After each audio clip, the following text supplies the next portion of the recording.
Three, two, one. Trump announced his bid for presidency about last November, and Ron DeSantis announced today. But will either of them be able to right this ship in America and also unite the country behind them in order to secure the White House? Also, from Target to the classroom, leftists are pushing sexuality and alternative sexual lifestyles onto our children. Also, this week, an unhinged Hunter College professor in New York yelled curse words at pro-life students and then pushed the items that were on their informational table onto the floor. And lastly, liberals also are attacking Tim Scott for not subscribing to the victim mentality that they push on Black Americans. We're going to talk about all of that and more next. They call it faith because in the face of darkness, you can see that brighter future. A faith that our best days lay ahead of us. But is it worth the fight? Do I have the courage? Is it worth the sacrifice? America has been worth it every single time.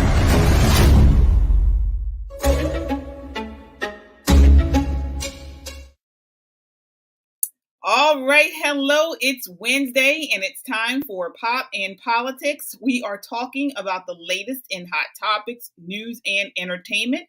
I'm KJ, and let me introduce you to my co-hosts. We have Shelly E, Yana, and T. T is back from vacation.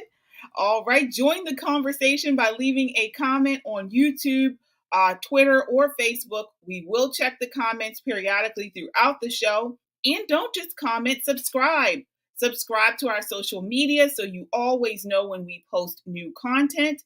Also, if you like independent media and want to support what we do, donate.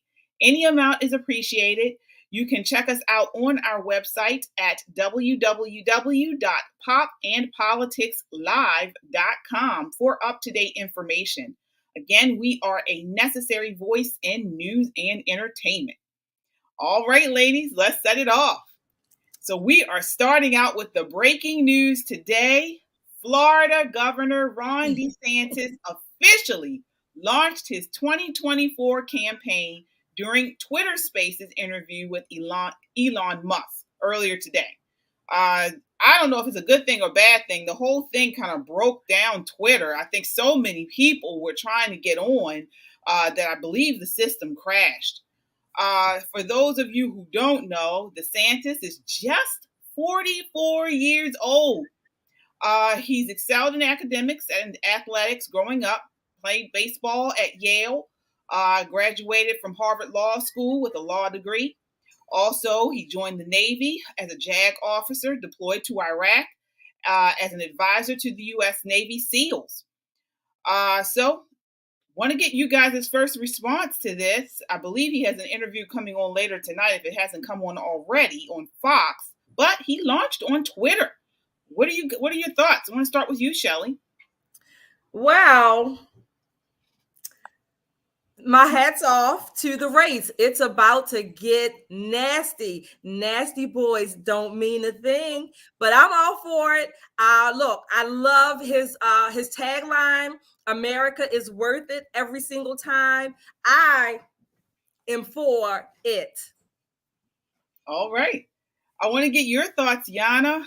He came out, the song said he was a fighter, and he seems like he's been fighting for the right. What are your thoughts?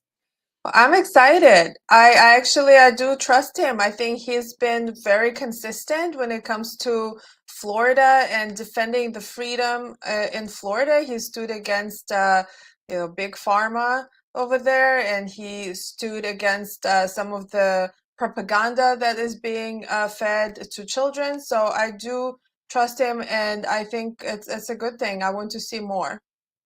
All right. Want to get your thoughts, T. You are a Florida native. I talked to someone from Florida. Actually, we had Alexandra Levine on the show a couple months ago. Her and I had a friendly wager. She was saying she's also a Florida native, that he wasn't going to run. I said he was. And I sent her a message today after he officially announced, and she said Floridians are upset.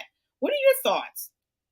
He is the number one hated guy in Florida, especially among the Democrats, especially among liberals. If they can find someone to get rid of him by any means necessary, I'm sure they would. But I only hear, or mostly hear, bad things. They hate his. I've literally heard at least 5 times from 5 different people that they hate his guts. Wow. So I don't know how that's going to play off at the end, but in the primary, we'll see. Yeah. But there are some people who are like, he's doing well down there. But those are the independents. So. Yeah, well, that's who if he gets through the primary, and that's a big if, that's who he needs to woo. But let's talk about some of his accomplishments. Based on his numbers, his overwhelming popularity in the state, he won last year with a 19-point blowout during his election. The state legislature largely does what he implements and implemented his agenda, really. And just to go through a couple of those things: protecting Florida's children from permanent mutilating surgical procedures, gender identity, politics in school. He prohibited institutions from spending federal dollars or state dollars on discriminatory initiatives, DEI. He's banned federally adopted central bank digital currency by excluding it from the definition of money within Florida's uniform code. He's even cracked down on Chinese Communist Party by influence in the state by banning their ability to purchase agricultural land and land near military bases. The list goes on. And Florida right now is really at the top of most lists as far as the state is concerned, as far as jobs. He kept schools open. The education system is flourishing compared to other educational systems that closed during COVID. So, yeah. Florida's at the top. Florida's also at the top of the list for politicians like AOC and the NAACP chairman who lived there and visited there during the lockdowns.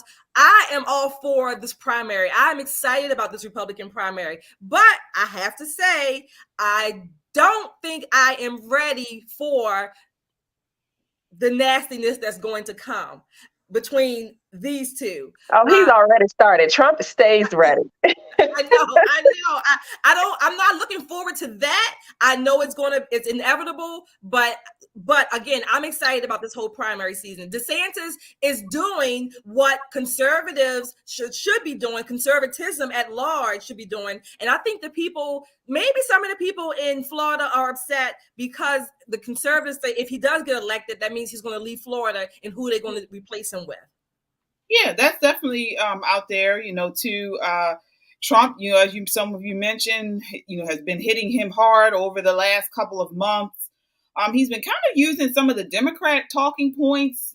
He sent out an MSNBC readout blog with the excerpt, "Ron DeSantis, D.C. charm offensive was a massive failure, Florida's governor." So he's been using some of that stuff, after years and years of saying CNN was fake news. He decided to do a town hall on CNN.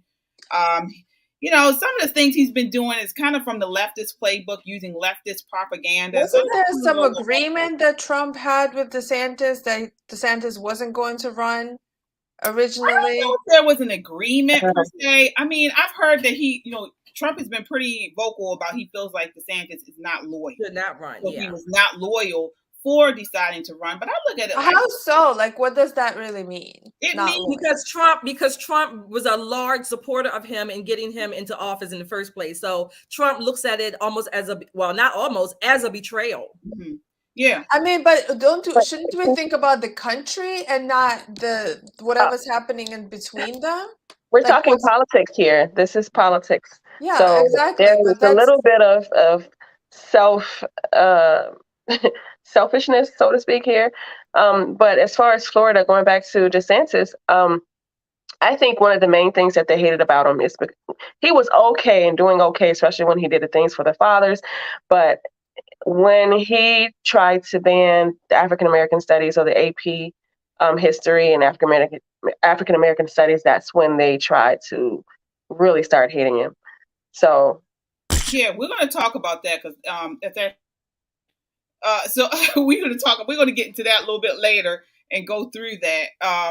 But yeah, I mean, there's a lot of lies. People, I encourage people to actually read the actual class, because that's out there. If you Google it and read the actual classroom document, the curriculum that they had, it was very little African American studies, and it was a lot of Black queer studies, which is propaganda. So it was nothing that they were saying it was going to be. He didn't deny it. He said, he told them, he referred them back and said, fix it. Take out all this queer Marxism and make it an African American studies course. So no, I don't have any problem with that. No issue for me there. But you guys know, I mean, I'm a pretty open book. I am DeSantis all the way. I make I have no issue saying that. I think he's the forward. We need to move the country forward. We will have an 80-year-old plus man in Biden running. And if Trump is the nominee, it'll be two old guys running against each other. So I think we need somebody new. I love the ad. He was a fighter for us during the pandemic, a fighter against Fauci, a fighter against the left and their educational sexualization of our children. And we need a fighter against Biden. And absolutely, I do want to add.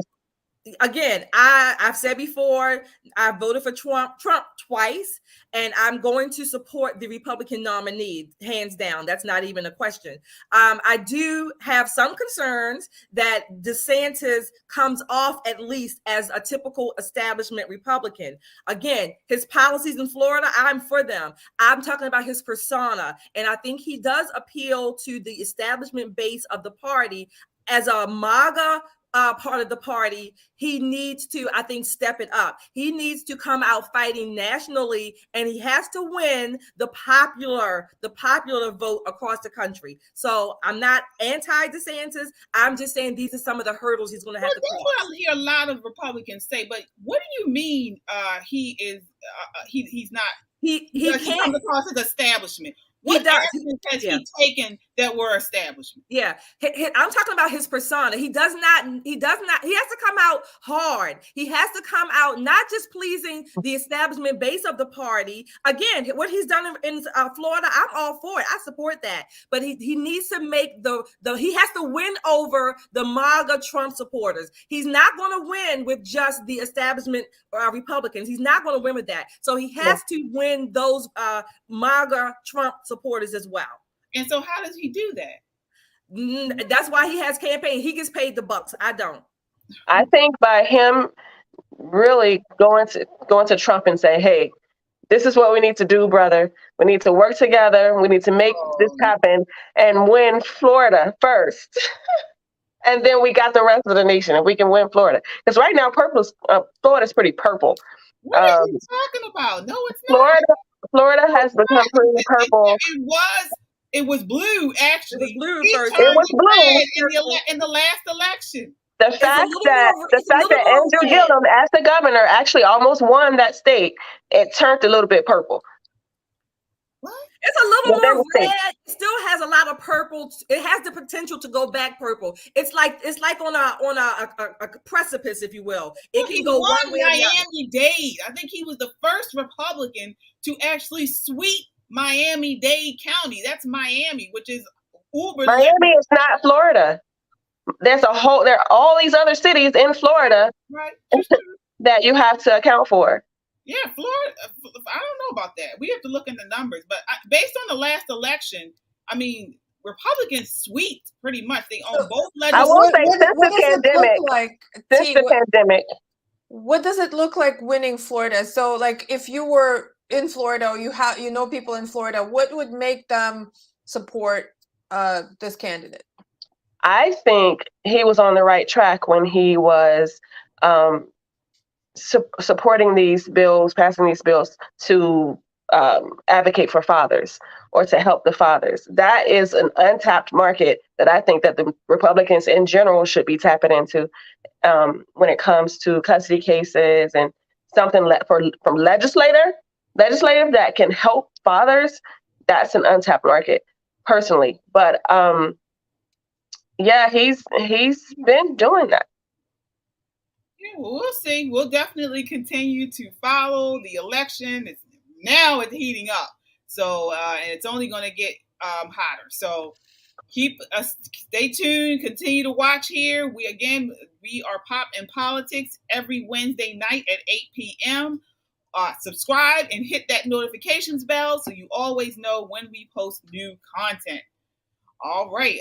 And we're on, we have a podcast also. You can also listen to us on your drive or while you're in the shower or wherever you do podcasts. You can find us on Spotify and Apple Podcasts. So you can download us there at Pop in Politics. All right. So we are moving right along to our next topic. Take a look at this. This is clip number 2 on The View. So we chose these two because it's Mother's Day coming up. Stella Brings the Family. This is by Miriam B. Schiffer. And this book is about a girl with 2 dads who wonders why she's not invited to a Mother's Day party. I know. This one's called Mother Bruce. This one is about a male bear who adopts some baby geese who think that he's his mother. And he is. Pretty harmless stuff, right? Yeah. Well, not according to the Moms for Liberty.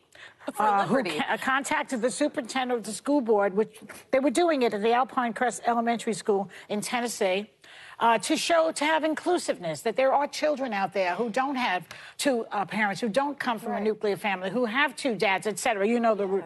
But this group didn't like it. They said that it promoted a homosexual agenda. All right. So that was The View. Again, they have a episode or a segment on the show called Joy's Banned Book Club. So she was talking during that segment. And in these 2 books, they're saying that were banned, which we'll get into. But I want to get your thoughts on that, Shelley. You actually read the book, one of them, right? Okay. So, yes, I read the book. I actually read it. Shelley. Stella Brings the Family, right? Stella Brings the Family. I read it. It takes all of 10 minutes or less, give or take. It's a very cute book. It has a lot of the childlike artistic pictures and things like that. But let me correct Joy, as we seem to correct The View every week. So I don't know if she's lying or she's purposefully misleading, but the little girl was not uninvited to bring to the Mother's Day party. That is not true. Okay. The little girl, they were having a Mother's Day party or inviting the moms to school. And Stella, the little girl, was upset and kind of anxious because she has 2 dads. She was not uninvited. The teacher did not say you cannot come to the party without your mom. The students were not, her classmates were not mocking her, saying you don't have a mom, Nana, you can't come. What the class did, her classmates, they all got together and said, Stella, well, why don't you bring your whole family? Because Stella named a few people that in her life that took care of her. Yes, she has 2 fathers in the book, but she named, I think, an aunt, an uncle, another relative that she all loved, and they were all invited to come to Mother's Day. The problem that some people have is that the book is not so much that Stella has 2 dads, is that the book makes men mothers, and they're not. Women are mothers and men are fathers.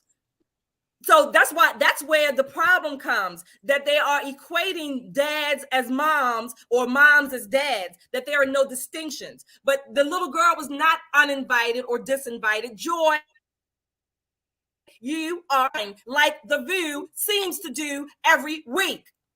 Mm-hmm. Yeah. Well, as we know, this was one of the books that that they had removed from the library. Now, it wasn't banned.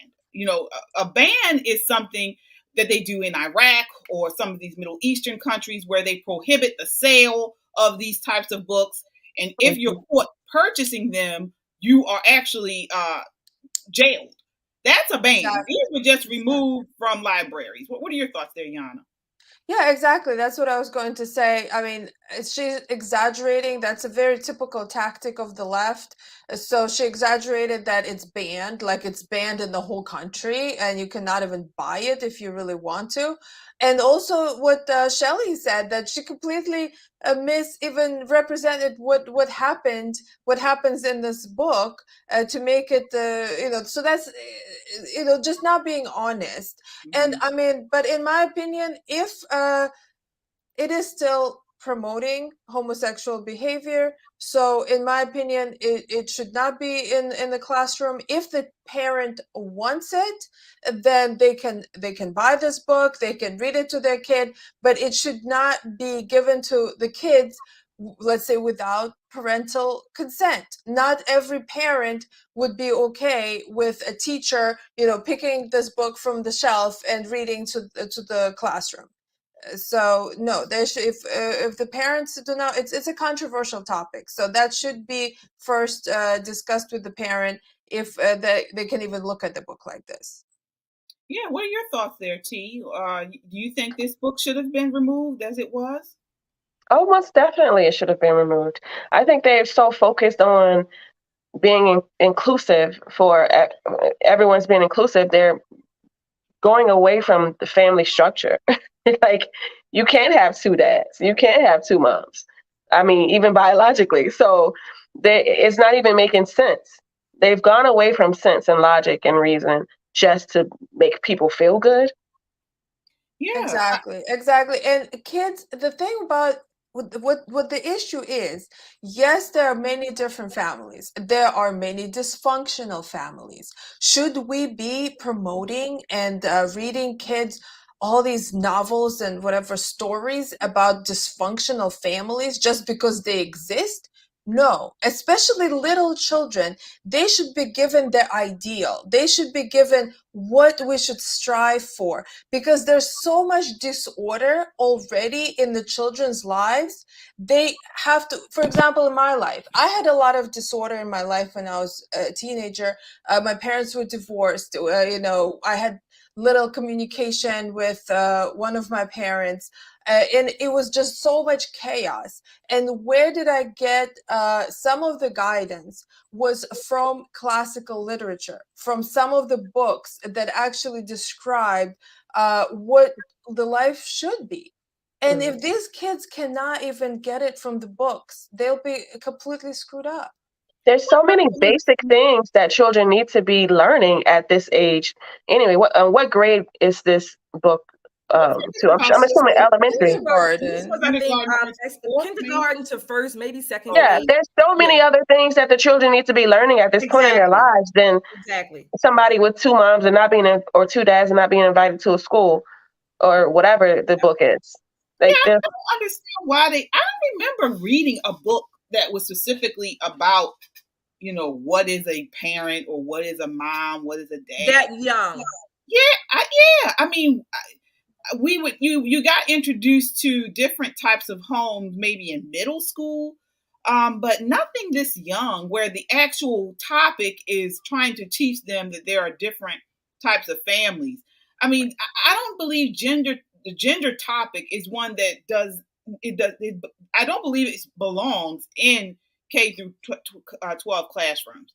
It's an ideology being pushed on the children at the expense of the family, as I think T or Yana said. So I just don't believe it should be done. And we have another grooming. This is part of grooming, because at this absolutely. stage, in this stage in their lives, the kids are not thinking like, well, they would like a sexual being. They're not at this point.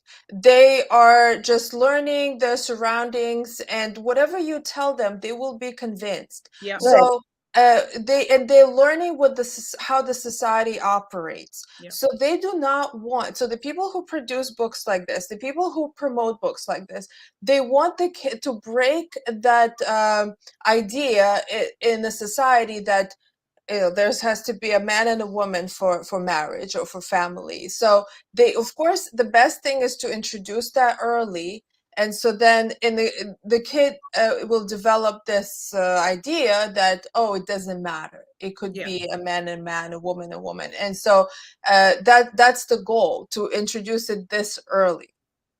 Yeah, I mean, and one of the things I noticed, I also want to point out that I noticed that even as Stella, she's thinking about, I don't have a mom, everybody else does, or, she notices that she's different, but they don't address that. She notices even, and young kids notice if they are different, they don't have a mom or a dad, but they gloss over that. I wouldn't even say gloss over. They don't even address the fact that innately she knows that she's different because she does not have a mom and everyone else does, but they don't deal with that. Yeah. Yeah, we have another clip here. Before we go there, I do need to shout out our super chatter here, the Fraser Factor. He says, let's make this show national. Yes. This is what we need. We need this on the national stage to push back against the leftist media who have monopolized all of it. So certainly, if you guys can share, and subscribe, we want to make us national. So thank you for that, the Fraser Factor. All right, so I want to play this clip. This is view clip number 3. I think that Moms of Liberty is a hot topic that we should talk about. Go ahead. They say that they're sort of descendants, in a way, of the Daughters of the Confederacy. And they're doing this all across the country. They're sort of erasing, it's like a paper genocide. They're erasing Black history. They're erasing Hispanic history. They're erasing the LGBTQ plus community. And they're doing it as under the rubric of, I'm a mom and I want parental rights. And that's something that people really, really need to read up on. Have they lost their minds? These women are liars. They are liars. Are Daughters of the Confederacy with Democrats? Was it? First of all, we got to break this down. Okay, first of all, Moms for Liberty has nothing to do with Daughters of the Confederacy. Okay, Daughters of the Confederacy is an American neo-Confederate hereditary association for female descendants of the Confederate Civil War. So that has nothing to do with Moms for Liberty. I am a mom for liberty, okay? I am a mom for liberty. I have gone to their meetings here in Maryland. I love them. They have a wealth of knowledge, and they specifically are for fighting for parental rights. It was started by 2 moms who were former school board members, and they were witnessing how short-sighted and destructive policies directly hurt our children and families. So they decided to do something about it. So they're lying.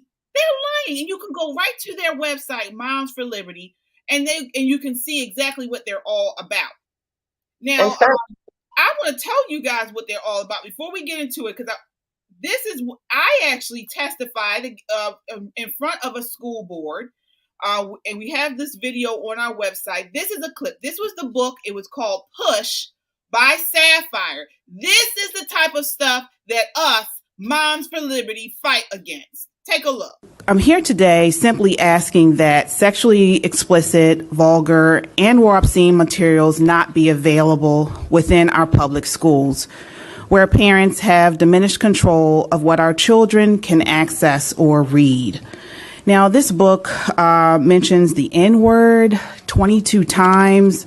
It mentions the F word also in this book 83 times.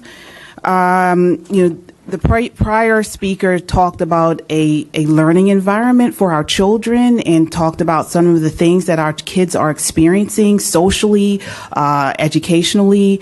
And to me, this book does not add to that or should be inappropriate in a learning environment. I want to read just a small snippet of what this book, again, it's Push by Sapphire, has. It's page 72.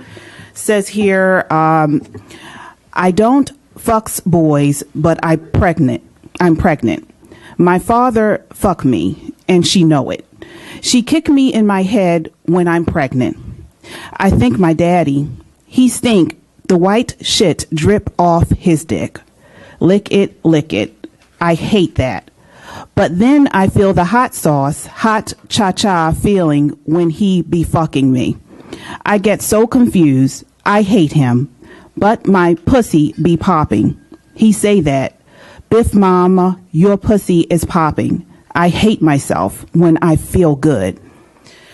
So again, I do not understand what capacity this is or would be in our boys and girls high schools library. I don't understand the function of it. I don't understand how this would assist or help our children in any social or educational environment.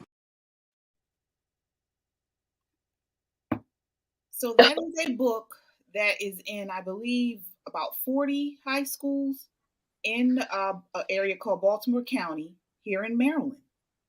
This is what Moms for Liberty is fighting against all over the country. Thoughts, ladies? I want to start. Yeah, let's talk about Sunny, whatever her name, Sunny Hostin. First of all, as a parent, she should know and want, and I know that she wants to keep her parental rights. Her sons may be adults now, but I know damn well she didn't give up her parental rights. And I want to know, you want to know why? Her children were in protected environments and secure whatever. They were not exposed to this. I'm sure she made sure of that, but it's okay for them, their ilk, to push this crap on other people's children in public schools, no less, where parents have, like you said, diminished control over the curriculum. We're not standing for it. If you want to call Moms for Liberty or any other mom a daughter of the Confederacy, a daughter of the American Revolution, guess what? We are the revolution. You're right. You're right. I just don't understand. And you notice the things that Sonny called out. Black people, Hispanics, LGBTQ, LMNOP. They are calling these people out to tug on their emotions. And first of all, they didn't say the fact that everyone else is trying to get rid of women. They're trying to get rid of this, get rid of that. But yeah, y'all are trying to get rid of women. And so that's where we need to start. Yeah. Yeah. Yana, what are your thoughts here? I mean, is this, are we insane for wanting these books removed from schools? I mean, there should be a disclaimer on this book, even if it's somewhere, even if it's sold anywhere. If you find it in the bookstore somewhere, it has to be like tucked away somewhere in the adult section. This is absolute pornography. This is something that back in the day somebody would have to like really dig for if they wanted to find something like that, and it would not be allowed. Like any parent, if they saw their kid reading something like that, there would be, any normal parent, they would be infuriated. So I mean, it breaks my heart, because I work with kids and I see how innocent they are. They do not need this. This is what's going to destroy them, and is being introduced earlier and earlier. So it really breaks my heart. I mean, if we have room on the curriculums to add something, how about just put cursive writing back on the curriculum? We don't have to put these other types of things in there. If we have space for children to learn anything that they need to learn for their lives to be productive citizens. This is, again, it's to destroy society. It's to destroy future generations and to completely control and have them lose sense of normalcy, of reality, of what life should be. And then at that point, they're malleable, they can be controlled, they can be manipulated. So like I always say this is still part of this crazy Marxist socialist agenda to change the society. And of course, they have monopoly on education right now. That is the scary part. And we've been right so far. So people really need to listen to us. We're not just saying these things just to say it. And we were talking offline a couple of days ago. Personally, the most important issue for me in this 2024 election is gender ideology. That is the most important issue for me. And let me tell you why. Because everything extends from it. The breakdown of the family, the way they are trying to get rid of gender roles, that breaks down the family, the sexualization of children. Again, the constant attack on gender and the way children view their parents and the family unit. All of that extends from these gender ideologies, and it is the number one issue for me as a mother, as a woman in 2024. And that is why I am supporting DeSantis, because he has stood up for it time and time again. And he has shown that he is for parental rights. He is against this indoctrination of our children. And this is why he has my vote in 2024. This is why. That is the number one issue for me. And I think people really need to take a look at it, because whether you're left or right, it affects us. It affects our kids. Leave our children alone.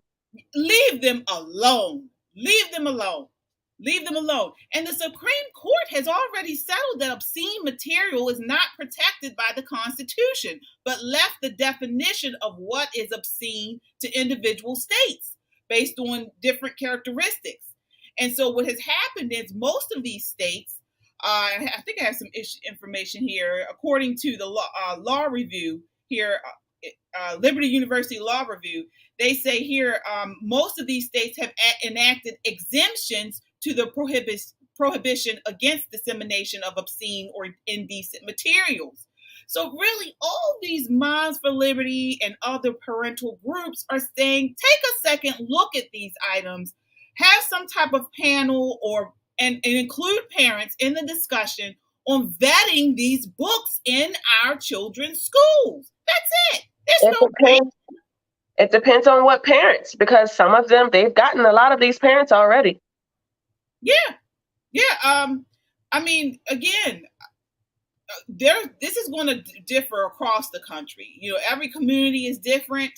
But parents need to be involved in the conversation. And it looks like the left is trying to exclude them. We saw this last week. Corinne Jean-Pierre made a comment saying the children belong to all of us. You know, Yana, you've talked about how this is kind of right along that Marxist. It is a Marxist philosophy, It is. and she's a Marxist. I mean, it's clear that she's a Marxist, and her lifestyle shows that. Everything she says shows that. They're actually, what's interesting, historically, Marxists have been trying to infiltrate the United States for a couple 100 years, like since the 1800s. When it first came out, there was something called Oneida community back in like 1860s, where people lived, I think it was in New York, and they lived in a community that had group marriages. So basically it was a polyamorous community back in 1860s, and the children were being shared. They were not supposed to even know who the father of the child is, because they were all, you know, intermingling. And so that is considered a utopia for the Marxists. That's what they want the whole world to be like. Yeah, we can see that.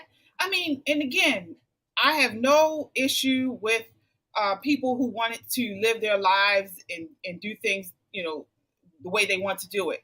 But we went down a slippery slope when we started this love is love, because now when you go down that narrative, love is love, and you know, I love who I love, and all, you enter into the polyamorous lifestyle. Because if you say love is love, and I should be able free to love and marry whomever I want, you should be free and to marry how many people you want.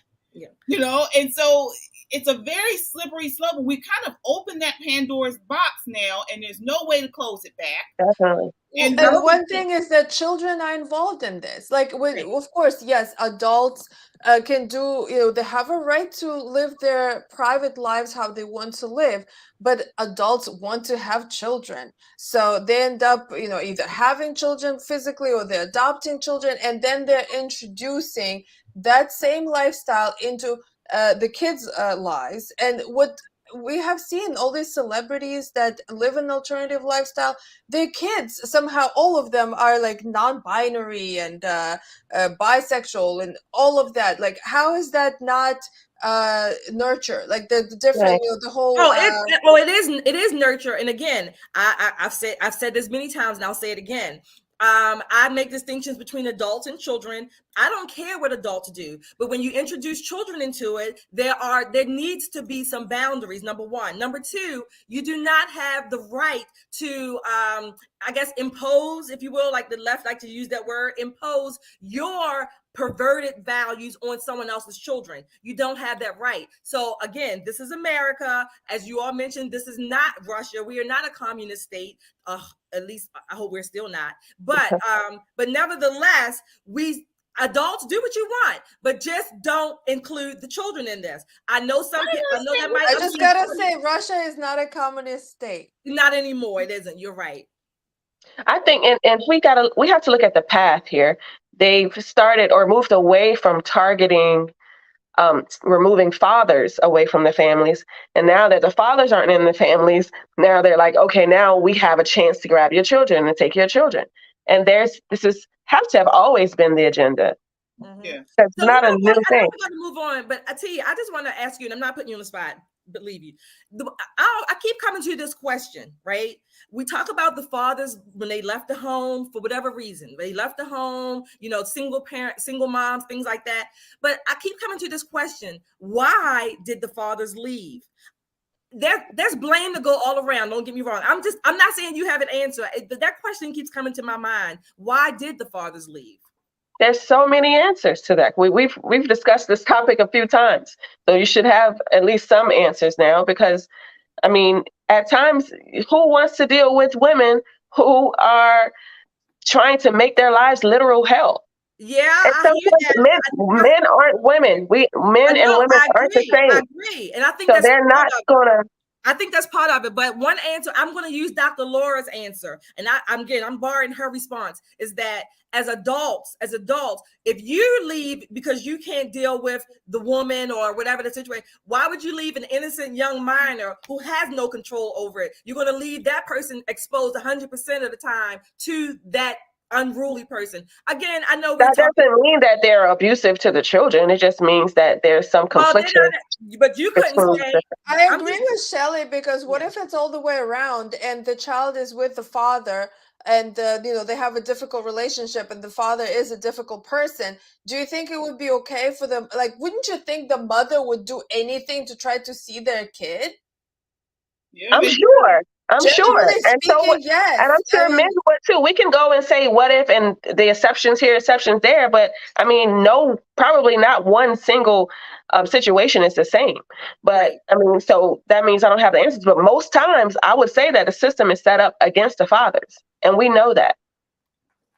Yeah, definitely something for us to talk about, going forward. But I agree with Shelley there. I don't understand it. I still don't understand that part. I still don't understand it. Even if the system is set up to buy, it's always going to be a fight, and sometimes they don't want to fight. It still seems to me, there are a good portion of mothers who don't get the system involved, and who don't go to the system. So, but the men still leave. Like, if we still have a situation where men are the breadwinners in most families, men still make more money than women across the board. So you would think then that they should be the ones that are making the money. They should be the ones that own these homes or renting these apartments or what have you. And they still leave. They're leaving. They didn't stay. They left. It depends on what type of they chose. It depends on what type of situations we're dealing with here. But I mean, some of the times these people aren't married, so it's just sex. So you end up having a child with somebody you just had sex with. But that's not the child's that's not the child's fault. It isn't, but we're not dealing with the child. We're dealing with the actions of adults. So but the children are going to suffer. The children are going to suffer if the father or the parents aren't together in general. Well, we have to move on. We do have to move on. But that's something we can definitely talk about another time. We're moving on to the NAACP. So this week, the NAACP Board of Directors issued a formal travel advisory for the state of Florida. The travel advisory, see, they're coming for DeSantis already. The travel advisory comes in direct response to Governor Ron DeSantis' aggressive attempts to erase Black history and to restrict diversity, equity, and inclusion programs in Florida schools. So that's basically what it said. The actual, and I'll quote from their website, Florida is openly hostile toward African Americans, people of color, and of course, LGBTQ plus individuals. LMNOP. So before traveling to Florida, please understand that the state of Florida devalues and marginalizes the contributions of and the challenges faced by African Americans and other communities of color. This is what they're saying. Shelly, are you afraid to go to Florida? No, but I am afraid to walk the streets of Chicago, Philadelphia, Baltimore, St. Louis, Atlanta. I'm afraid to walk those streets, though. So no, I'm not. I would not be afraid to fly to Florida or to go to Florida to visit. In fact, let me say this. I said this. We talked about the NAACP a couple of months ago, and I gave it a new acronym. It's the National Association for the Annihilation of, I think I said colored people, but I'm going to change that. It's the annihilation of common sense people, okay? Because their policies are trying to, whatever they advocate now, it's really getting rid of common sense. Again, the NAACP, like all of these alphabet organizations, they are frauds, and their policies will pulverize minorities, the communities that they are supposed to be supporting. The NAACP's one of the chairmen lives in Florida, if I'm not mistaken, right? The AOC flew to Florida during the pandemic, the scamdemic. Right? They are frauds. California had a ban, but I just read that they are lifting that ban if it's not already lifted to Florida because of the lack of funds and research that they are prohibiting for people in California because they can't make these connections. They are frauds. It's all about money. Nobody in Florida, Black people are okay in Florida. They're not okay in the other cities where the NAACP should be advocating for the protection of Black and colored people who are getting slaughtered every day. The NAACP does nothing. Where are they? Right. Nothing. Yeah, I want to take it to UT again. You know, you are a native Floridian. Are you moving your family there in Florida to get out? I would definitely move my family to Florida, and it's a consideration, actually. I mean, yeah, all these people, all these dumbasses who are there and believe this, yes, please get out and leave some room for people with common sense. All of y'all need to pack up and leave. Go back to Africa or wherever you want to go. Because I'm sure. I mean, where do you want to go here? Where are we going from here? But it's just, it's insane. First of all, NAACP, what are they even doing now? Like, why are they even relevant? Who are they? Who are these people? So that they want to come out and sing Kumbaya and hold up the black fist when it's not even necessary. Like Shelley said, do something about these people who are killed, Black on Black crime. Do something that really matters. Let me see you do that. Right. Yeah. And leave Florida alone. I mean, Yana, they're putting out a travel advisory to the whole state of Florida. Florida is not even is not a state with any cities on the top 15 most dangerous cities in the country. It don't have a state. Well, Florida is a state, but no, but I'm saying like they have multiple states with cities on. Florida is not even on it. Yeah, Florida is not Miami, not Jacksonville, nowhere.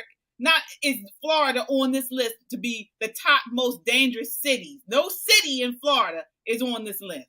It sounds to me like they're afraid that people will go there and will actually see that it's pretty good and that people, that there are freedoms in Florida. So honestly, kind of reminiscent in my mind to like slave days when let's say the master was telling like, oh no, don't go there because it's dangerous. They're taking us.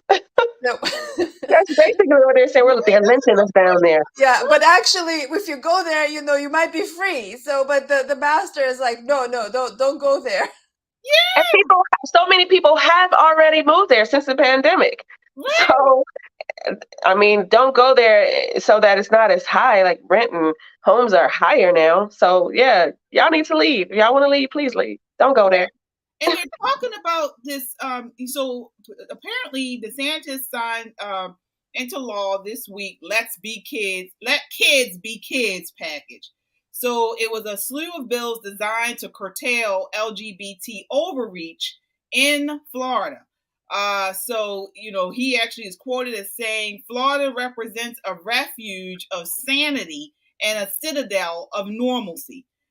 So the bills included saying some things like gender clinicians openly promote. Oh no, this is some of the things that they're saying you can't do in Florida. So gender clinicians openly promote their cavalier attitude towards top surgery. Drag queens strip and pole dance in front of audiences made up of children in some of these other states. They're not having it. This is common sense stuff not to do. The National Association for the Annihilation of Common Sense People. That's my new acronym for them. But look, I think the bigger question is, why does everything about Black people, in particular in this case, have to be watered down to LGBTQ community of Black people, whatever trans, DEI, Black people? They use us to dumb down as the emblem of everything dumbed down, everything debased, everything that represents debauchery. We are not seen as anything serious as a group of people. We are used for all of the low things in society. Well, it's to push the agenda that the Black people, unfortunately, have been used to push these socialist agendas. Even in the Soviet Union, they were teaching how oppressed Black Americans were, during segregation, to show that this is an example of what a capitalist society. So even in other parts of the world, in order to push some kind of agenda, when it has even there are no Black people in that country, but Black people are used as some sort of spokespeople for victims of oppression. So now the new thing to push is the LGBT movement, and we got to put Black people as the face of that movement. And I hope that people will wake up to this and would not want to be used like this. Yeah, you're absolutely right. And one thing they talk about is, they said here that Ron DeSantis, Governor DeSantis, is making aggressive attempts to erase Black history. It's just not true. And they're talking about this African American Studies class. The class was filled with Black queer studies. I challenge you to look up the curriculum. Actually, right from the curriculum I have here, section 4.15 says intersectionality and activism, which is foundational to CRT. That's one subject. Section 419, queer studies. Section 429, BLM, which we know was a movement founded by queer and trans people. I mean, the list goes on. So these are all like the names of some of these subjects within this curriculum. It's not African American studies, African American histories. It is the study of how to be a queer activist. Mm-hmm. So, I mean, this is why he said no to this thing. And this is what they're doing. They're being deceptive, where they try to say something is one thing and they get people riled all up, and it's really not. So we have to continue to push back against this and get the truth out there. Get the truth out there. All right. So again, continue to follow us, subscribe if you haven't done so already. Again, we're Pop and Politics on YouTube. Hit that notifications bell so you always know when we post new content. We are moving right along to New York. So we're out of Florida and we're in New York, talking specifically about a Manhattan College professor at Hunter College at Cuny, I believe. She flipped out on a group of students who set up an information table opposing abortion inside the school building, cursing and tossing their pamphlets. Here's a video of the interaction. Take a look. Away from my door. Get the away from my door. Let's get out of here. You can't do that.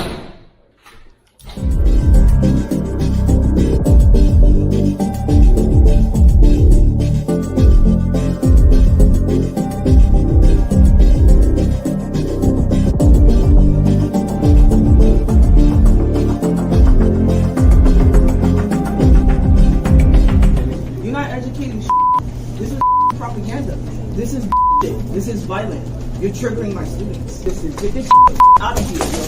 Fuck this shit. There you have it. Who is going to put an advisory on this bitch? Right. For now, I did read that she was fired. The City University of New York system did fire her, thankfully. But interestingly enough, these are the people. She told the students at that table that this is propaganda. No, it was not. They have a First Amendment right, just like you have a First Amendment right to disagree, but you don't have the right to destroy and vandalize. And this is a professor, no less. So you're supposed to, in a college setting, you're supposed to be able to debate and discuss, bring counterpoints to whatever the topic is, right? But this woman is basically shutting down students from exercising because she disagrees with them, exercising their First Amendment right. Not only that, they were not lying. They were posting information about abortion, about the practice, what it looks like, what it actually does. She's crazy. And these are the people who are educating many of our young people because we're so college happy that we send them off and let their values get turned upside down. Yeah, I mean, Yana, the left can't be okay with this type of advances and things. They can't be okay with this woman, an adult, basically clearing a table of the students. Did you see the students? They were shocked. They were like, "We're just here. We're just putting out our stuff." And then she takes a machete to a reporter's neck who just knocked on her door. You know, we went through weeks and weeks of stuff where they would remember the black guy who was shot at, who turned down the wrong driveway. Now you knock on somebody's door, you get a machete to your neck, and nothing. I mean, the left is okay with this. The left is okay with this. They're absolutely okay with this. I know people, or I knew people on the left. I remember how they are. They are violent.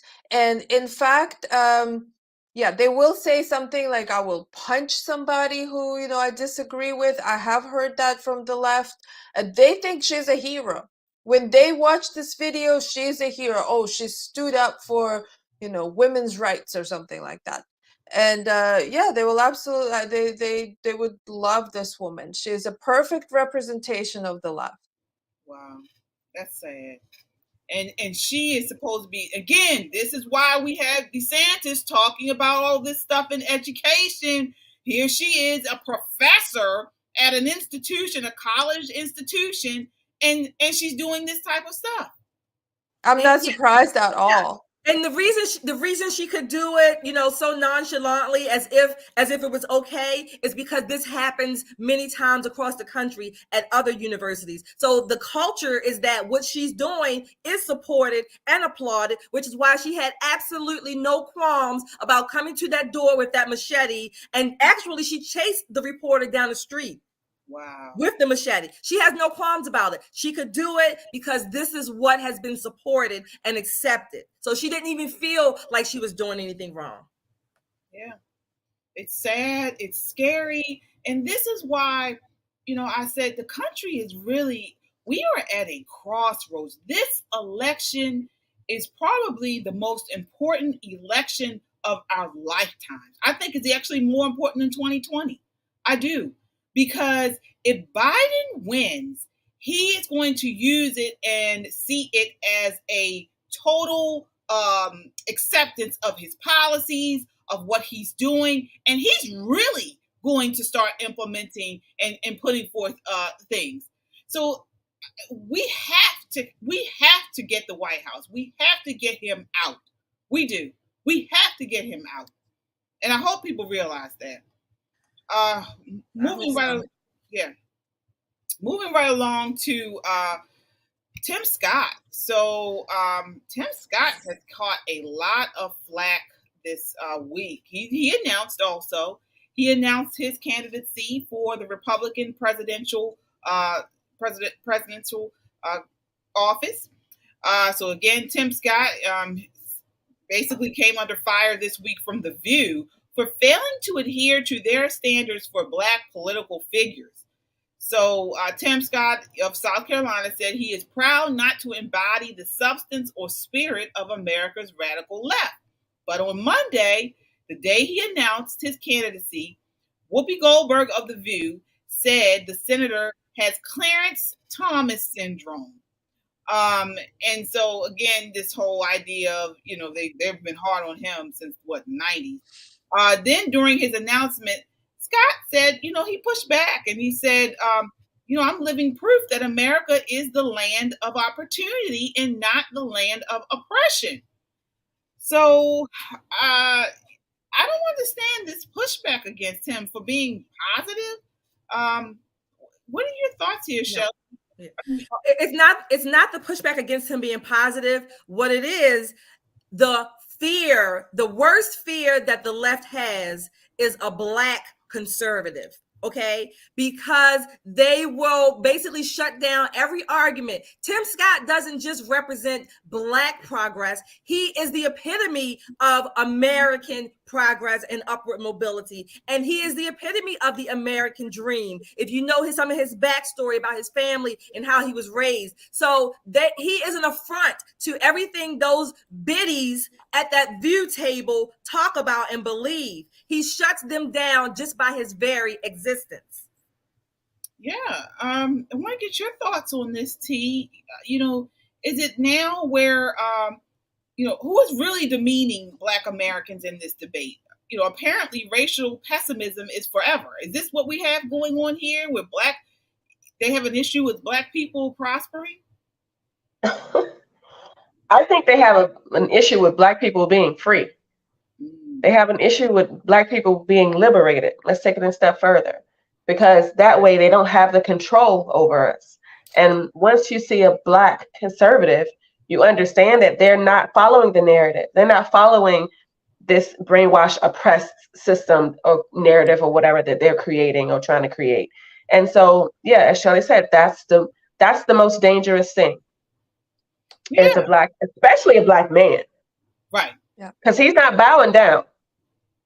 Yeah. I mean, Yana, Sunny came off and she said something, I don't have the actual quote, but she mentioned something about him being one of few Black people who have done well in the United States. And so because he's one of few who have done well, then he shouldn't talk about there's no systemic racism because most Black people don't turn out like him.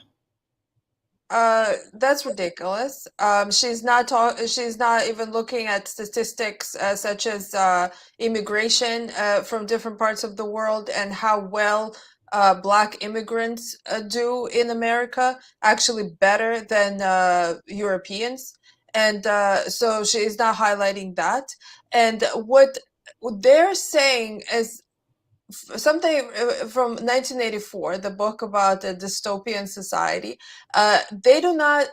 So they're accusing these Black people who are free-thinking people of thought crime.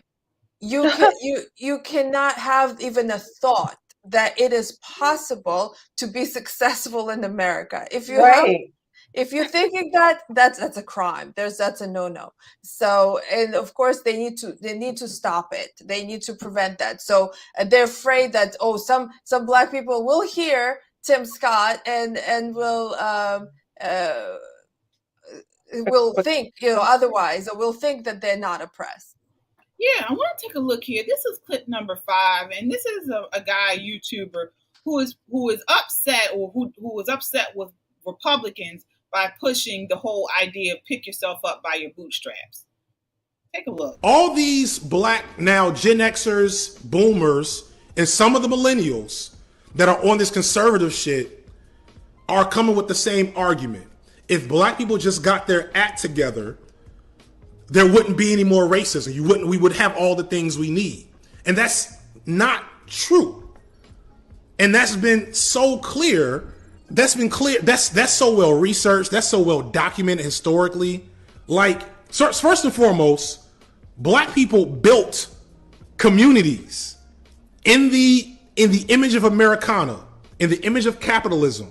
Black people built communities where they had shops and they had banks and they had all the things. They had all the things they're supposed to have pick themselves up from their bootstraps. Historically, for over a century, in all across America. And what happened? White terrorism burned that shit down every time. Every time.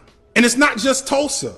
Like, if you go and you research black race riots, every time, like literally, if not 100%, a huge percentage of black wealthy communities over 100-year period plus were burned and bombed by white terrorist mobs. That's number one to that whole bootstraps bullshit. Literally burned to the ground. So that's number one. So that happens consistently till about the 60s. All right. So I want to get your thoughts on this, Shelley, what he said. So now this is all due to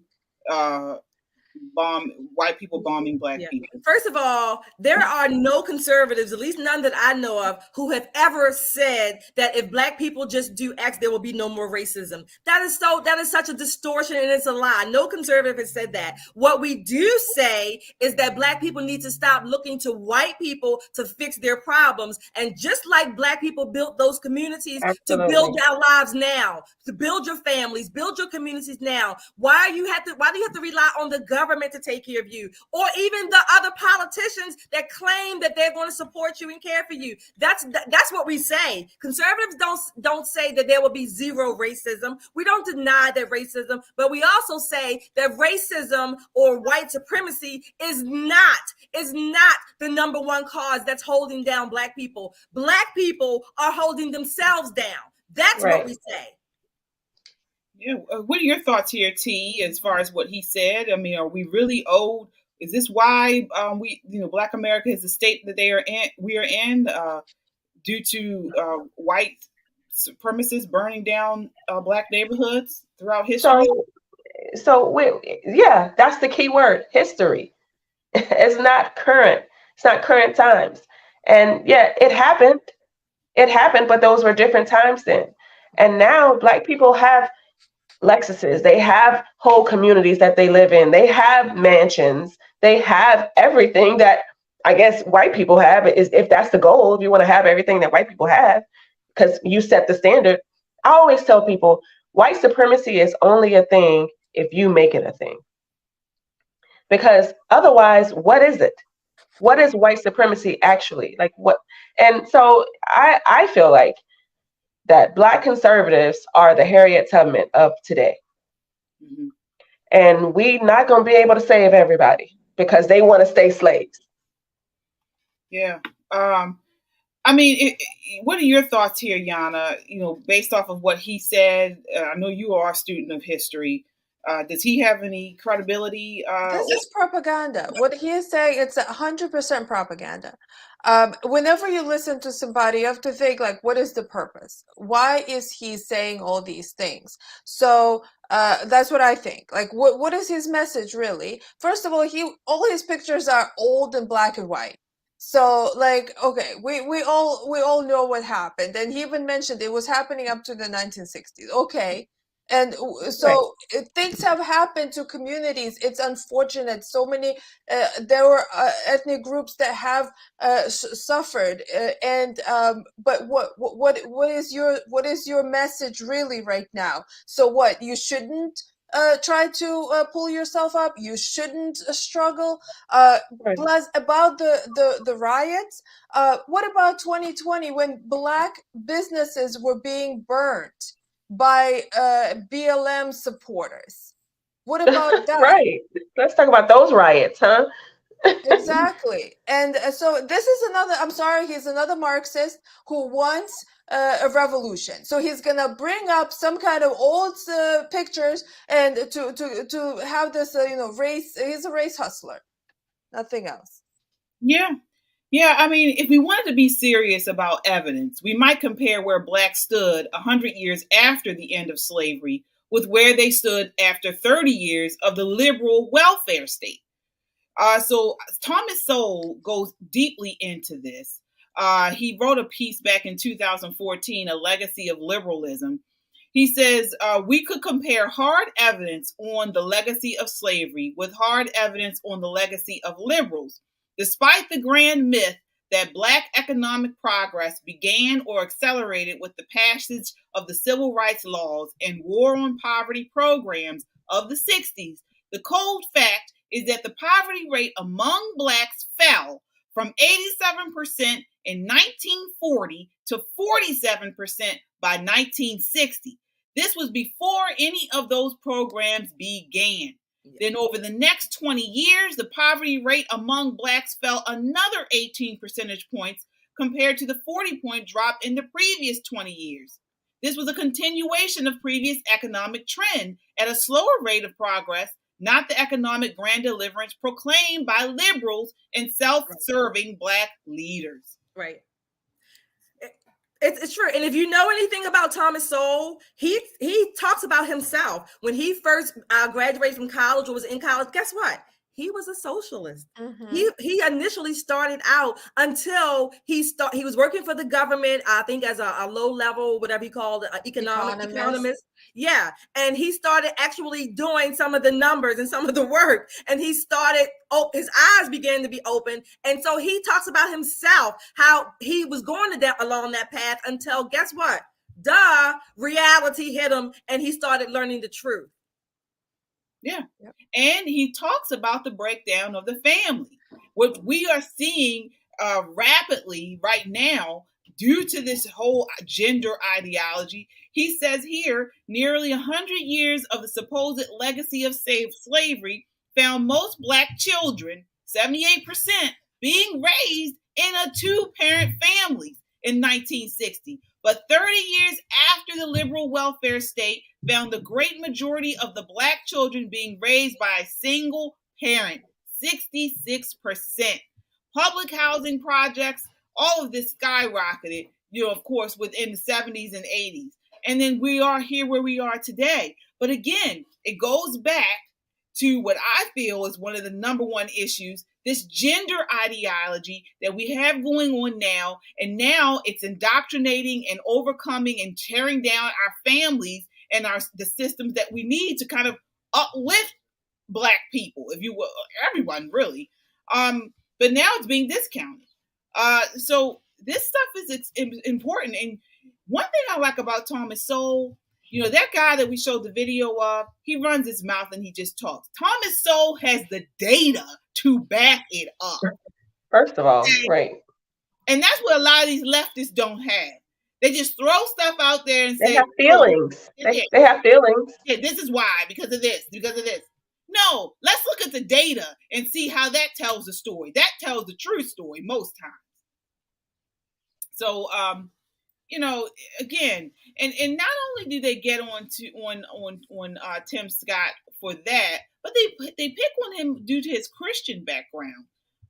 Just this week, they were talking about how, he is a Christian. And I think a reporter made a comment, Washington Post political reporter, Ben Terrace tweeted, Tim Scott will be the first presidential candidate I've ever asked about the status of his virginity. A few years ago, lifelong bachelor Scott Coley answered Terrace that the ship had sailed, but he insisted adultery was a sin. This is what Tim Scott said. So they asked him now, is he a virgin? How is that appropriate? It's not, and I hope he doesn't even respond. It's not, but again, the left, lewd, crude, debased, anything, and then he will say anything to particularly a Black conservative because, again, he's an affront to them.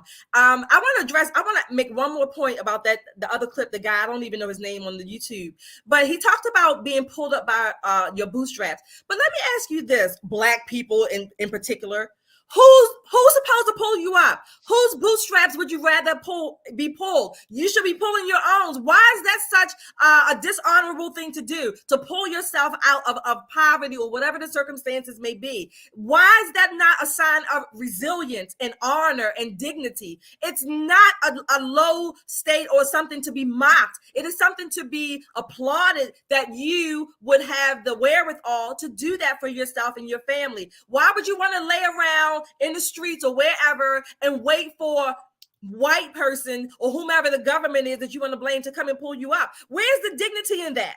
Well, that's what they're upset about, that he's not blaming the government or racism or systemic racism. They're upset. They think all Black people should point that way. It's the government's fault. It's the white supremacist fault. It's racism fault. It's the gender, men, the patriarchy's fault. It's all these other people's fault. They want to put the blame on, except for yourself. They don't want to see really strong people, really strong anyone, That's really, right. especially a strong Black person, a strong Black community. I mean, maybe that's a threat to. I mean, it is a threat to the left. You said it, Yana, because right now, socialist, Marxist, communist institutions all over the world are using Black people as the example. So they won't be that face anymore. Right. You're right. Even the alphabet community, their struggle is on the backs of civil rights movement from when the Black people had to struggle like for something that was not a choice. Right. We had to be Black. Every time you turn around, they are trying to lump Black people with LGBT. Yep. Why? I don't understand it. But it's well, we know why. Because again, Black people are the puppets. The what do you call it? The pawns. Yeah, the pawns. Yeah. Right. So we do have to move on. I want to acknowledge Krista. Krista, she is posted a super chat for us. So thank you so much. She says, we need this channel to be huge. We need you ladies. I'd love to see anyone on the spew. Try to debate you all. Yes, Krista. We enjoy having you on here every week. Thank you so much for joining us. And really appreciate that super chat. So again, we are here every Wednesday night at 8 p.m. Live on YouTube, or you can go to our website at popandpoliticslive.com for up-to-the-minute content. Again, we are a necessary voice in news and entertainment. All right, so last topic of the night. Want to get you guys' thoughts on this video. Now, I want the ladies to really respond. Ladies that we have watching, give me your thoughts on this. Any parents, you know what, fathers too, because I want to hear everybody's comments.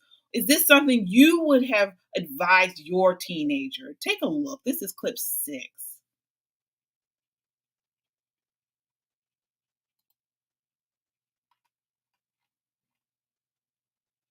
A 13-year-old daughter asks for a vibrator. What does that conversation look like? Or what are your thoughts around introducing? Give it to her. Yeah, for Amen. Sure. It's birth control, and it's natural, and it's normal. If I don't give it to you, you're going to go find one of these nasty, dirty little boys and their dirty fingernails, and I just don't have time. Pleasure is peace. Maybe not give her, the super duper strong vibration. We don't need a broken by the age 18. I've taught you guys there's no broken. Okay, you can't become desensitized. What are you guys' biggest takeaways, tips, or advice to mothers? Read our book. Listen to your own mother intuition. Find your own voice and follow that. Even the bad choices are important. You have to make the bad choices in order to learn.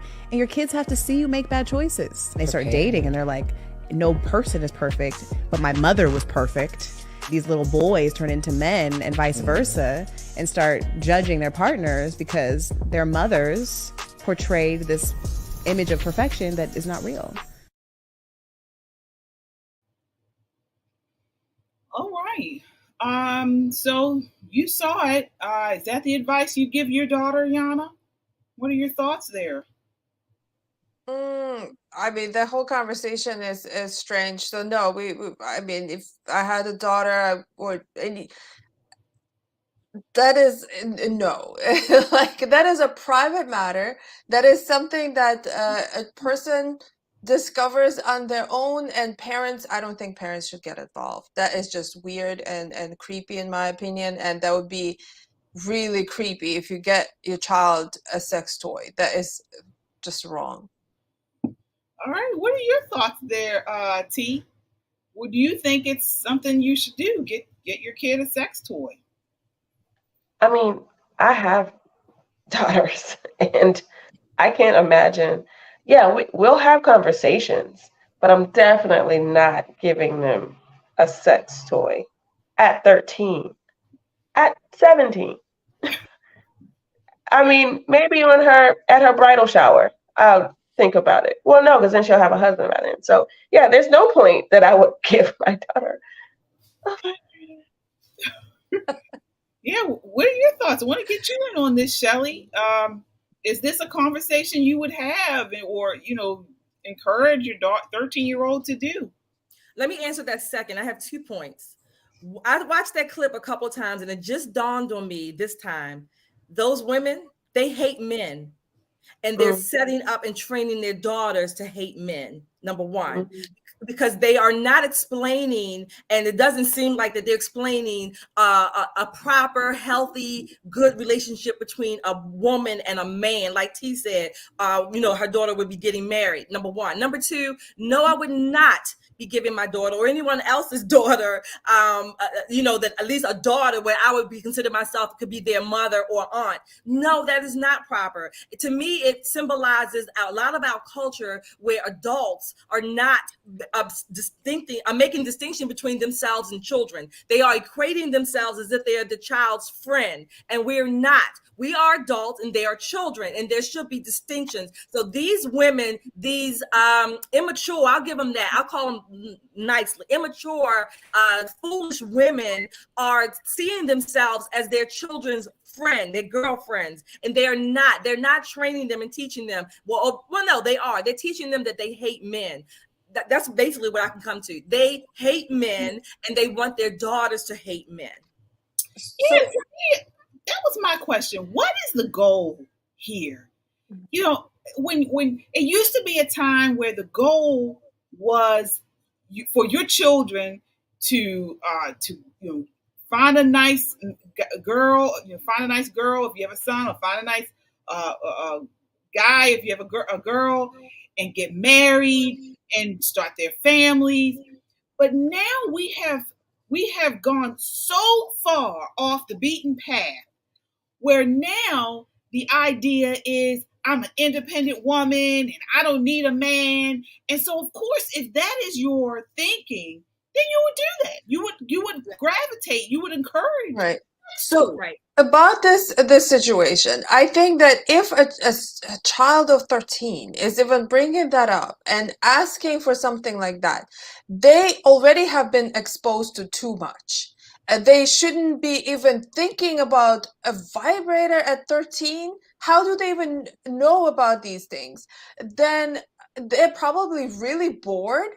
They don't have a lot going on in their lives. So as a parent, you should be keeping your teenager occupied with other healthy activities, sports, art, school, whatever, healthy activities. So they're not sitting there researching vibrators. That's insane.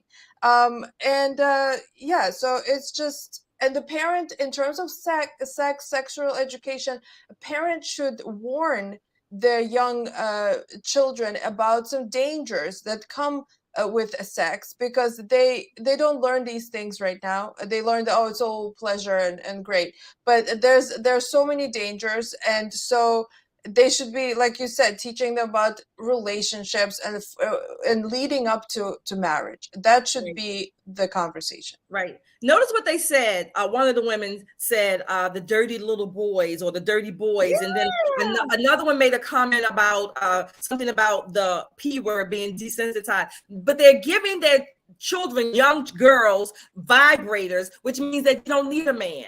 That, it's not this beautiful thing that you can share with your husband, or, if you had a son, with your wife. They hate men, and they are ruining the next generation. Unfortunately, these women have reproduced. So these are their children. I feel sorry for them. Another thing I want to say is that most adults, if you study, look at teenagers, most teenagers, yes, teenagers are goofy and they're crazy. We all went through that stage, right? But most teenagers are modest. They are modest about their bodies. It's built in. right? So to be on TV or camera talking unless about they've been groomed, unless they have already been groomed. Exactly. Unexposed, like you said, Yana. And that's what I was going to say. Be on a camera, vibrate a 10-year-old. Do you know how embarrassing that is? Right. But listen, remember we talked about this. So you had, I believe it was a director in Planned Parenthood and the left who pushed this ideology that babies, kids are sexual beings. So when you have this being pushed on them and they believe this, the left believes this, this is why they're pushing, this into schools. We had a book that I read earlier that they're pushing. That one wasn't even the worst. If you guys want to get a good picture of what they have in middle schools and high schools, look up Genderqueer. I saw that book, and that thing will have your head twisting. I mean, it's graphic. They have photos of men on men. Here's some of them. Yes. Boys and men doing in sexual positions. I mean, it is crazy. And so again, this is what they're getting in school. This is what they're getting in school. And again, when you start to push alternative sexual lifestyles, you talk about butt plugs and sex toys and all of this type of stuff. We have opened up Pandora's box, and it's no way to close it, because now they have equated alternative sexual lifestyles to heterosexual sex, which is really the goal was biology. But the alternative sexual lifestyles don't have anything to do with biology, because you can't make a baby out of it. You can't make a baby out of one-on-one sex or same sex and all this type of stuff. But they're equating it. Now they will say these are equal. It's not an alternative anymore. It's equal to heterosexual lifestyles and sex. And it's not. And that is why we need to push against it. It's not. And their excuse to everything is the times have changed now. You have to get with the times. No, the times are messed up. The times are crazy. The people are insane. They've lost their minds. I can't get with the delusion of this world. Yeah, I agree. And that's why we're doing this. This is why we're here every Wednesday night, 8 p.m., to bring about sanity, to bring about just truth and facts. We have a new person that joined us tonight, Vintage Hunter. Thank you so much for the super chat. Vintage says, I found your channel a month ago and haven't gotten over here for your live. Kudos to all of you for calling things as they are. It's called the truth. Yes. Plain and simple. Vintage, it's called the truth. Why are we running so far away from it? It certainly is. It certainly is. But this is what they do. And that's what we do. We expose the deception that you hear from the left, from the mainstream media. It's all deception and lies. Yeah, absolutely. Well, we are getting down to the end of our time. I want to open up our mailbag. Open it up. Yes. You got mail. Yeah, so that's our mailbag. I love it. Yes. So we have gotten mail from you guys, and we certainly appreciate you guys reaching out to us. We really enjoy reading all of the comments, all of the emails, and the posts. You guys are like our another co-host on the show. We all good girlfriends sitting around chatting about all of the craziness going on in the left. And so I want to just highlight a couple of these emails we've received. So let's see here. So Barbara said, I think this was in response to last week, says, hello, lovely ladies. Lady, you need to follow Robert Barnes, the lawyer. Trump signed up a contract with Pfizer that was a guarantee to block the spread. So Pfizer lied. This will allow litigation. Also, DeSantis has been supported by establishment like Paul Ryan and Bush. So you need to dig a bit more. You cannot ban abortion. You must be in the middle like Europe. And I am pro-life. It would be a political suicide. Education, values, and self-respect are what need to be taught to women so that they can respect themselves and don't end up pregnant. All right. So she goes on here, but that is the gist of that. So thank you so much for reaching out, Barbara. And I hear you there about Paul Ryan and Bush supporting DeSantis. But remember, Trump also supported Paul Ryan when he was in Congress. Trump endorsed Paul Ryan for speakership.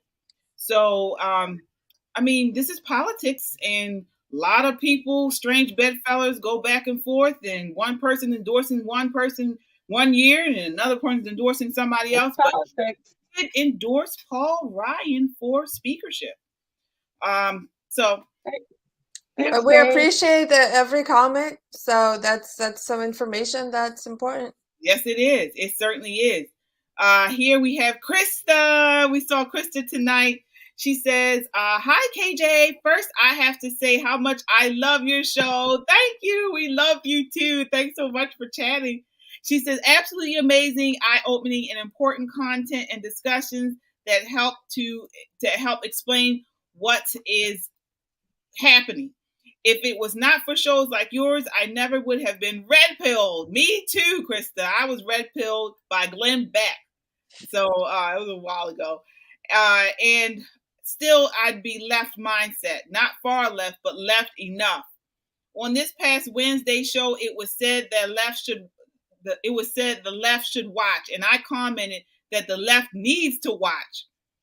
All that being said, I am so very nervous, but wanted to ask, would you by chance like to interview me regarding why and how I became red-pilled? Absolutely, Krista. We would love to have you on the show. I think that helps people, because one thing I do find is we all start at a place on the left. It's just pre-programmed. Most people, I think. And that's just because everything is pushed on us to be on the left. From news, from our social engagements, from fashion, from culture, everything is coming at us from the left. So it takes a strong mind to think and look into it and say, this isn't right. Because people want to support freedom, and we have been taught that the left supports freedom. That's what it's a distortion. That's what's the distortion, that they're for liberty, that they're for freedom. So of course, as a person who is just trying to figure things out, they will gravitate towards these buzzwords until they really look into it. Yeah, you're right. You're right. We have another super chat, Dave. Thank you so much, Dave. Thanks so much for joining us tonight. We certainly appreciate it. We have to continue to support one another, because independent media is where it's at. We see now that these large mainstream media platforms, even Fox, for goodness sake, are in bed with these corporate people, and they're being bought and paid for. And so we want to stay independent, and we thank you so much for your support to do that. So thank you. All right. So that does it for the show tonight. I want to give you last thoughts. Any last thoughts from you all? I want to start off with you, T. Any last thoughts you want to leave the audience, or anything you want to just put out there? I just want to offer, and I know, it's one human race, but I just want to offer some encouragement to the Black conservatives who are still in hiding. There are plenty of us that are here, and we've been around. We have some of the same thoughts. They may consider us white supremacists. I don't know. But we are here, and don't be afraid to come out. Come out of the closet or wherever we are. Don't be afraid to come out and speak your truth, since everyone else is. All right. Any final thoughts from you tonight, Yana, for the audience? Well, similarly, I want to say conservatives, people who have conservative values, don't be silent. If you do not like something, speak up. If something's going on at your kid's school that you don't agree with, you have to speak up. Talk to other people, build connections. It's really important. Join groups. So don't be that silent group, well, hopefully with the majority, but don't be silent. Be loud and be vocal. All right. And you, Shelley, tonight. Well, I want to say this. We are the revolution. I want to say that specifically to The View. I want us to be the lions at their table, roaring down their raggedy throats. Okay, I'm again. We are the revolution. We are the lions at the gates, and we are not going anywhere. Yeah. All right. Yeah, that does it then. My final thoughts would be, not only do we have to watch out on the left, but we have to watch out on the right too. We have to stay sharp and stay vigilant and not only hear what people are saying on our side, but also look deeper as to why they are saying it. And does it make sense? Does it make sense? I mean, there's so much stuff going on right now, in society and things like this. We have an election coming up. So, we got to go through this primary first, and we're going to be polled all types of ways. I say for primary voters on the right, go in sharp, research everything, and how can we win? How can we win? Because a battle is not a win. We need to win the war. We need to win the war. How are we going to get to the finish line and get that old man out of office and the cackling hen that tags along with him? How are we going to get them out? That is the key, because there is so much on the line right now. So much on the line. We must defeat them. We must get them out. How do we win the war? Right. Like Ron DeSantis' tagline, America is worth it every time. Oh, yes. And power to the people, not the government. Power to the people, not the government. Right. Absolutely. All right. So that brings us to the end of the show. Thank you so much for watching. Continue the conversation by checking us out on YouTube, Twitter, Facebook, and Instagram, and subscribe. That way you get up-to-the-minute content when we post, and we appreciate the support. We are an independent media, and each time you subscribe, it helps make our voice that much stronger. We're on a podcast also, so you can listen to us while you're driving or while you're at work. You can check us out on Apple Podcasts and Spotify under Pop and Politics. Again, we are a necessary voice in news and entertainment. You can again check us out on our website at popandpoliticslive.com. We look forward to seeing you again next week. Until then, count your blessings and live a life of purpose. Good night. Bye.